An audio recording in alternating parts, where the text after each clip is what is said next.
Baik, Assalamualaikum warahmatullahi wabarakatuh. Selamat pagi kepada anak-anakku kelas 12 IPA. Berikut adalah materi lanjutan, yaitu materi kedua dari listrik dinamis, yaitu pada video ini kita akan membahas tentang rangkaian hambatan. Oke, langsung saja. Rangkaian hambatan itu yang pertama ada rangkaian resistor seri. Ya, nah, seperti apakah bentuk dan juga susunan rangkaian resistor seri? Saya akan memberikan kalian sebuah tampilan animasi dari software Liveware yang rangkaian listrik seperti kemarin. Ini adalah bentuk rangkaian resistor seri ya. Kemarin saya sudah jelaskan kalian tentang hambatan pada resistor. Ini adalah resistornya bernilai 3 kilo ohm. Resistor kedua ya, ini resistor pertama bernilai 1 kilo ohm. Nah, resistor ini rangkaian seperti ini ya, satu garis kawat atau satu garis hubung ini dinamakan rangkaian yang tersusun seri. Ini ada amperemeter untuk mengukur kuat arus yang mengalir pada resistor 2, dan ini juga ada amperemeter yang berfungsi untuk mengukur kuat arus yang mengalir pada resistor 1. Di masing-masing resistor ada juga voltmeter ya. Ini untuk mengukur tegangan atau beda potensial yang jatuh di antara kedua ujung-ujung resistor. Untuk amperemeter dan voltmeter itu adalah alat ukur listrik. Itu akan dibahas nanti di materi selanjutnya. Di sini ada saklar ya, switch SW, saklar ini, dan juga di sini ada baterai ya, bernilai 8 volt. Mari kita coba nyalakan. Nah, ini ya. Kalau saklarnya dicabut ya, ini juga tidak ada nilainya, 0 ampere ya.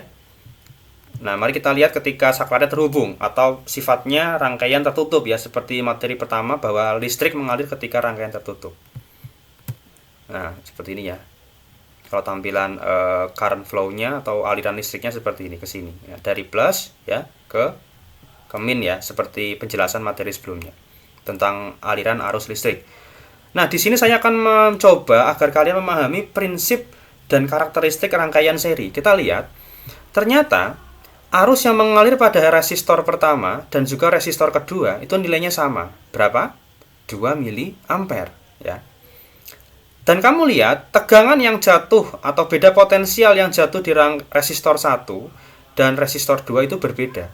Ini 2 volt, ini 6 volt ya. Artinya apa? Semakin besar ya, kita lihat semakin besar nilai resistor, tegangannya atau beda potensialnya semakin besar. Lalu kalau ini dijumlahkan ya, beda potensial antara resistor 1 dengan resistor 2 kita jumlahkan, 6 ditambah 2 berapa? 8. Nah, ternyata penjumlahan tegangan kedua resistor ini sama saja tegangan sumber atau tegangan baterai. Ya. Sehingga kita bisa mendapatkan kesimpulan ya, bahwa prinsip dan sifat rangkaian seri itu adalah pembagi tegangan. Ya, tegangannya dibagi. Ya, ini. Tegangannya dibagi dari sumbernya 8 untuk resistor 1 2 volt, untuk resistor 2 6 volt. Ya. Nah, sehingga kita bisa menuliskan kesimpulannya. Yang pertama yaitu arus pada tiap hambatan besarnya sama. Ya, I1 sama dengan I2 atau disebut I. Karena apa? Pada rangkaian seri, arus yang mengalir pada resistor itu sama besarnya karena satu garis hubung. Yang kedua, jumlah tegangannya itu dijumlah. Kenapa dijumlah? Karena sifatnya pembagi tegangan. Jadi sumbernya 8. Nah, 8 volt ini dikasihkan kepada setiap hambatan, setiap resistor itu berapa volt. Nah, begitu. Sehingga kalau dijumlah semua beda potensial yang pada setiap resistor, itu ya sama dengan sumber tegangannya. Ya, begitu. V sama dengan V1 tambah V2 dan seterusnya. Kalau ada 4 resistor ya 4 V2, V3, V4 dan seterusnya ya. Tuh. Nah, sekarang penerapan hukum Ohm. Kemarin kalian sudah saya ajarkan materi hukum Ohm di materi pertama. Pada rangkaian seri, kita bisa mengingat kembali hukum Ohm itu adalah I V per R ya. Nah, sehingga kalau kita menganalisa pada setiap resistor, misalkan ini ya, komponen ini aja, komponen resistor pertama, I sama dengan V per R. Kamu coba lihat, V-nya berapa di sini resistor pertama? 2 volt. R-nya 1 kilo ohm. 1 kilo ohm berarti sama aja 1000 ohm ya. Maka ketika I V per R, 2 bagi 1000 sama saja dengan 2 mili ampere. Nah, ya, berlaku kan? I hasil ini sama dengan V per R. Begitu pula pada resistor kedua. 2 mili ampere ini didapat dari V per R ya. 6 volt dibagi 3000. Hasilnya 2 mili ampere. Ya, begitu. Nah, untuk keseluruhan itu kan tadi penerapan setiap hambatan ya. Nah, sekarang untuk keseluruhan rangkaian kita menggunakan prinsipnya tadi yang kedua, V sama dengan V1 tambah V2 plus dan seterusnya ya. Maka V ini bisa kita uraikan dengan I kali R. Maka I ini adalah R total, berarti R keseluruhan. Ya, gabungan dari R1 dan R2. Lalu masing-masing ya ini ya, V1 berarti V2 ya I1 R1, I kali R2.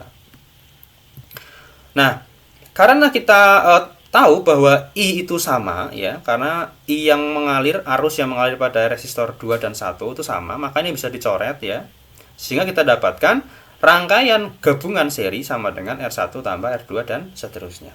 Ya, jadi kalau ditanya berapa rangkaian gabungan resistor 1 dan resistor 2, nah, karena ini dirangkai seri, jadi tinggal 3 ditambah 1, berarti berapa? 4 kilo ohm. Nah, begitu ya. Mungkin SMP kalian sudah pernah, tinggal ini diulang lagi ya, atau diperdalam. Ya, paham ya, ini untuk rangkaian seri. Selanjutnya untuk rangkaian paralel. Nah, saya akan memberikan kalian sama tampilan animasi agar kalian lebih gampang memahami paralel. Nah, ini rangkaian paralel adalah rangkaian di mana cabangnya itu terlihat ya, ada cabang, ada titik percabangan. Ini ya, nyabang ke sini kan. Ini bahasa Jawane pertelon, ana pertelone iki ya, nyabang ke sini dan ke sini. Dan cabang itu tersusun sejajar atau paralel. Ya, begitu. Nah, mari kita lihat bagaimana prinsip dan karakteristiknya. Ini saklarnya saya nyalakan. Nah, silakan dilihat ya angka-angka yang tertera. Sumber tegangan adalah 10 volt. Dan kita lihat tegangan atau beda potensial pada setiap hambatan baik R1 dan R2 itu ternyata tegangannya sama. Ya, sama-sama 10 volt. Tetapi kalau kamu lihat arus listrik yang mengalir pada hambatan kedua dan yang mengalir pada hambatan pertama itu besarnya berbeda. Ya. Kamu bisa lihat.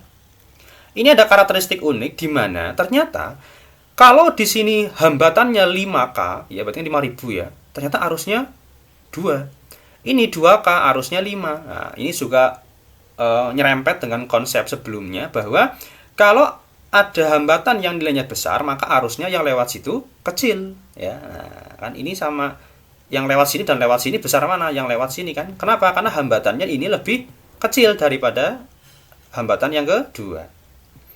Nah, kamu kalau kita lihat, ternyata arus 2 mili ampere dan 5 ampere ketika bertemu di titik cabang ini ya, saling bertemu, bergabung, ternyata hasilnya sama dengan ini, 7 mili ampere ya. Ini saling bertemu di sini ya, bertemu. Ya, 5 ditambah 2 sama dengan 7. Nah, ya, jadi kalau di paralel itu arusnya berbeda ya. Nah, atau bercabang. Tapi tegangannya sama. Ya. Tuh, pertambahan ini dengan ini ya, arusnya bersatu atau bergabung di sini jadinya 7. Sehingga kita bisa membuat sebuah kesimpulan berkaitan dengan prinsip dan sifat pada rangkaian paralel ini tadi ya. Ternyata rangkaian paralel itu adalah pembagi arus listrik. Nah, kalau yang rangkaian seri kan pembagi tegangan atau beda potensial. Tegangan sama beda potensial itu sama ya, sinonim. Kalau rangkaian paralel itu pembagi arus listrik. Nah, ya. Sehingga kita bisa melihat memahami kembali bahwa ini ya pembagi arus listrik karena rangkaian ini bercabang. Paralel itu kan bercabang ya. Jadi arusnya dibagi. Tetapi tegangan sumbernya dengan tegangan pada setiap resistor atau hambatan itu nilainya sama ya. Karena apa? Konsepnya adalah beda potensial itu kan beda ya antara dua titik ya. Nah, sehingga karena ini titiknya sama, sejajar, sehingga tegangan yang jatuh ya beda potensialnya sama, 10 volt semua gitu ya. Nah, arusnya sama dengan ini ya, yang masuk, jadi yang masukkan 7 bercabang jadi 2 dan 5. Sehingga bisa kita tuliskan I atau I sumber ya sama dengan I1 tambah I2 dan seterusnya. Kalau ada cabang lagi di sini ya berarti 3 kali nanti. Jadi arus 7 ampere ini dibagi 3. Ke sini berapa, ke sini berapa, ke sini berapa gitu ya. Nah, paham ya? Nah, sekarang penerapan hukum Ohm. Nah, sama kayak tadi ya. Nah, kamu bisa lihat ini, misalkan kita analisa dari yang resistor pertama atau hambatan pertama. 5 ampere ini 5 mili ampere ini ya I ya. Kita dapatkan dari V per R, berarti ya 10 bagi 2 berapa? 5 kan? Nah, sama ini juga 10 bagi 5 2 gitu. Nah, jadi hukum Ohm pada setiap hambatan juga berlaku. Nah, sekarang bagaimana penerapan hukum Ohm untuk keseluruhan ya? Bagaimana untuk keseluruhan? Nah, sekarang kita tahu menggunakan prinsip yang kedua tadi I sama dengan I1 tambah I2 dan seterusnya. Sehingga kita bisa substitusi ya, V per R di sini berarti V dan R total karena gabungannya. V1 R1, V2 R2. Lalu karena kita tahu bahwa V ya, ini sama 10 volt, 10 volt, 10 volt, sehingga kita bisa coret ya, coret ini, V1 dicoret, V2 dicoret karena sama. Dan kita dapatkan ternyata persamaan untuk gabungan ya, resistor atau hambatan yang disusun paralel adalah R1 tambah R2 dan seterusnya. Ya. Ini adalah penerapan hukum Ohm ya untuk rangkaian yang hambatannya disusun paralel ya. Kalau ini digabung bukan ditambah ya, tapi menggunakan rumus seperti ini ya. Nah, kalau yang seri kan tadi R1 tambah R2, tapi kalau yang ini beda. Berarti beberapa hambatan gabungan R1 dan R2 yang seperti ini yang disusun paralel, berarti tinggal nanti dihitung 1/2 ditambah 1/5. Nanti dibalik. Ya, kenapa dibalik? Karena R paralelnya kan di bawah ini. Ya, gitu. Nah, ini materi yang tentang rangkaian seri dan paralel. Untuk contoh soal dan pembahasan akan saya bahas di materi di video yang berbeda ya, karena agar kalian lebih fokus. Itu silakan dipahami. Semoga kalian senantiasa sehat selalu.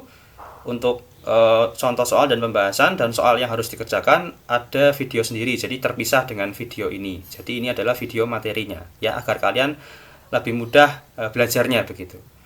Sekian, assalamualaikum warahmatullahi wabarakatuh.